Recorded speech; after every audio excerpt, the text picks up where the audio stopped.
Evrika VF-in dəyərli izləyicilər, 50 qəpik Moyka avtoyol məntəqəsinin istifadəyə verilməsi üçün nə lazımdır? Məlumatınız yoxdursa, təqdimatı sona qədər izləyə bilərsiniz. İlk növbədə torpağın sənədinə diqqət yetirin. Torpağın sənədi yaşayış məntəqələrinin torpaqları xüsusi mülkiyyət çıxarışlı olmalıdır. Mütləq şəkildə növbəti proses kimi icra hakimiyyətinə müraciət edilməlidir. İcra hakimiyyətinə torpaq sahəsində avtoyol məntəqəsinin fəaliyyətə başlaması üçün ərizə ilə müraciət edirsiniz. Əksər hallarda icra hakimiyyəti buna razılıq verir. Əlavə olaraq sahədə eskiz planı hazırlaya bilərsiniz. Bunun üçün də bizə müraciət etməyiniz mümkündür. Burada avtomobillərin dayanma yeri, su xəttinin birləşmə yeri, kanalizasiya xəttinin mövcudluğu və digər məsələlər ətraflı qeyd olunmalıdır.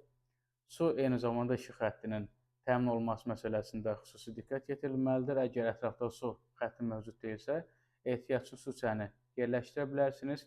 Vergi barəsində qeydiyyata düşmək lazımdır. Fəaliyyət kodu alıb, rahat şəkildə avtomobil yuma fəaliyyəti ilə bağlı məşğul ola bilərsiniz. Avtoyuma avadanlıqları alınıb, ərazi üzrə yerləşdirilməlidir.